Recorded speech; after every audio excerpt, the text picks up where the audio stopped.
Minggu lalu kita membahas tentang gaya lateral pada fondasi tiang, ya. Kita lanjut. Salah satunya kita analisis dengan metode Brooms. Nah, ini prinsipnya adalah dengan teori tekanan tanah yang disederhanakan dan anggapannya itu bekerja di sepanjang tiang.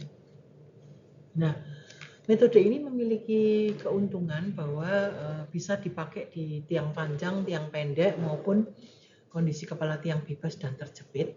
Namun biasanya hasilnya baik itu pada tanah yang cenderung kohesif saja atau granular saja gitu. Jadi cenderung homogen. Tentu saja kekakuan relatif yang minggu lalu sudah kita bahas itu masih tetap sebagai dasar gitu. Untuk over consolidated kita pakai R. Lalu untuk yang lempung normal ini KS-nya ya. Nanti untuk KS ini bisa menyesuaikan satuannya. Lalu untuk lempung normal dan tanah berbutir nanti kita pakai T ya. Masih ada kriteria tiang pendek dan tiang panjang. Minggu lalu juga sudah kita bahas. Dan nilai NH untuk tanah kohesif dan DR untuk tanah pasir. Metode Broom untuk tiang panjang itu nanti yang akan kita bahas pada video ini. Untuk video yang akan datang kita bahas yang lain ya. Untuk tiang pendek, kemudian untuk tanah pasir gitu ya. Kalau di metode yang lain itu kita nanti akan menghasilkan reaksi tanah dan reaksi gaya momen SFD, reaksi tanah, gaya momen, kemudian BMD ya.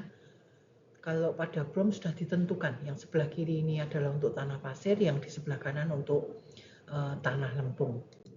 Pada tanah lempung kita mulai reaksi tanah itu pada kedalaman 1,5 D. D-nya ini adalah D lebar tiang. Jadi ada buku referensi yang menyebut B. Kemudian dia berbentuk kotak sampai kedalaman F. Kemudian ke bawahnya itu dia akan mengecil. Ya, cenderung mengecil karena terdesak oleh defleksi yang besar di atasnya ini.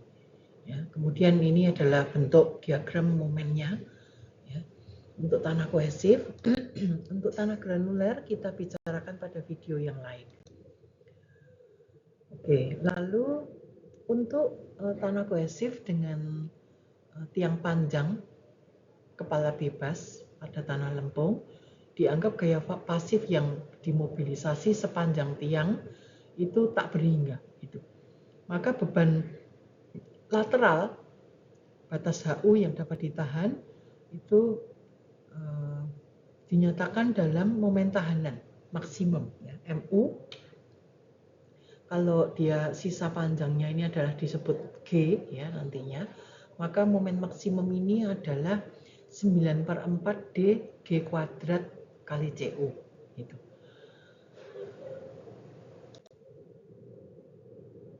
Nah, langkah perhitungan untuk menghitung momen maksimum atau HU maksimum ya, kita lihat pada momen maksimum ya.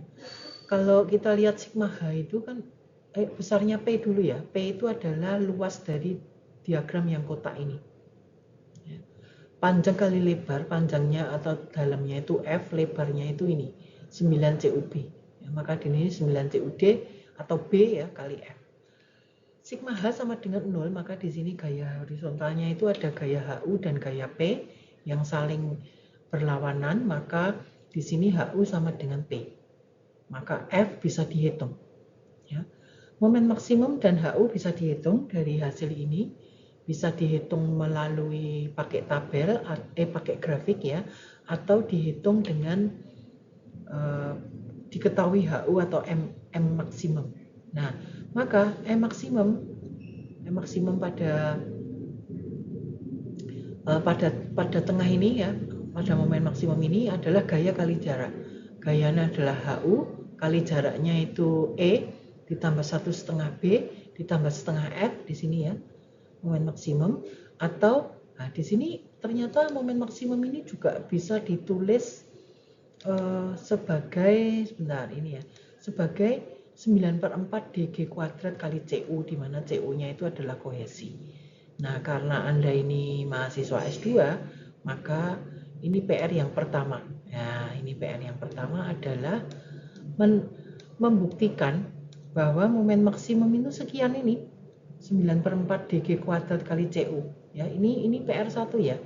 PR1. Ya, PR1. Nanti saya buatkan kotak untuk dikumpul ya.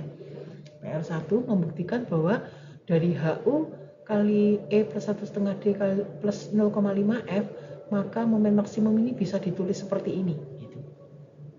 Lanjut. Contoh soal 1, untuk tiang kepala bebas dulu, misalnya ini. Ada tiang beton 0,5 kali 0,5 yang tertanam itu L-nya 17 meter. Pada lempung normal sedang, dengan CU dan HU diketahui, maka tentukan momen maksimum. Ya, tentukan momen maksimum. Ini tadi PR, ini juga PR lagi, berarti ini adalah PR nomor 2. Ya, PR nomor 2 itu soal 1.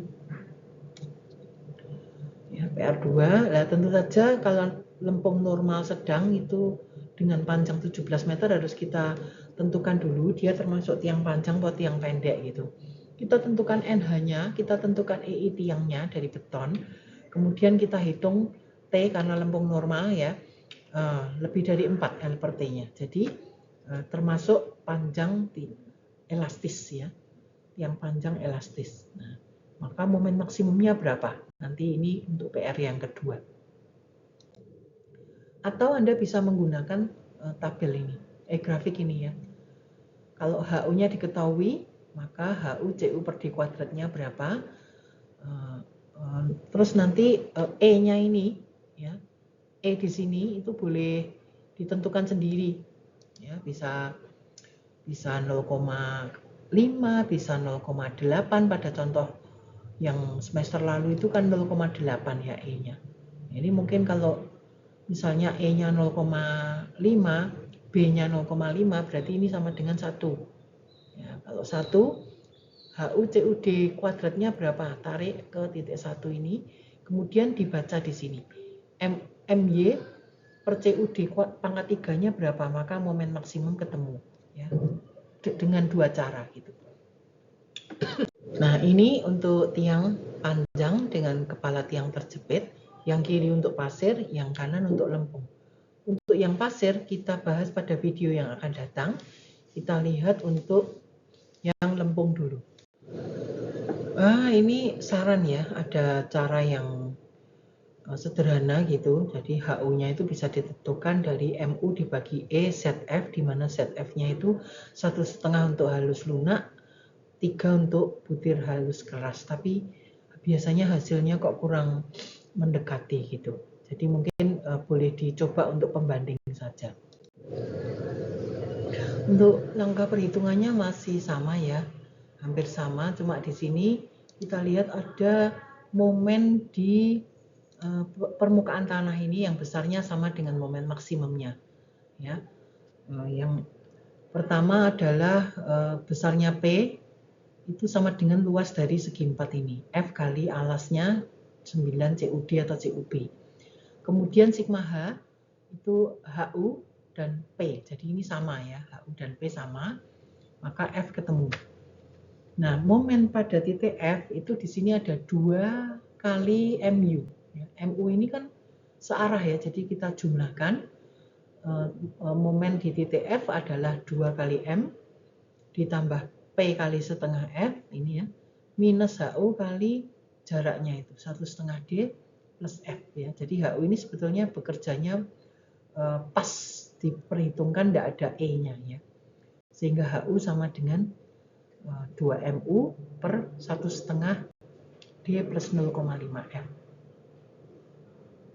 ya. Atau kita bisa pakai grafik yang sama ya, tapi kita pakai yang ini, yang dilingkari merah ini, karena tidak ada E-nya ya, E per D-nya sama dengan 0. Maka ini PR yang ketiga, PR-nya berarti 3 ya. Kita coba untuk soal yang sama Hampir sama ya soalnya itu, tapi tak tulis dulu ya, ini PR yang ketiga ya, tapi kepalanya terjepit gitu. Nah, coba diminta untuk menghitung momen maksimum dengan anggapan yang sama ya, bahwa NH dan EI-nya itu tadi sudah kita hitung, dia termasuk tiang yang panjang atau elastis. Ya, saya kira ini untuk 3 PR nanti akan saya buatkan tempat untuk mengupload di situs kuliah. Terima kasih.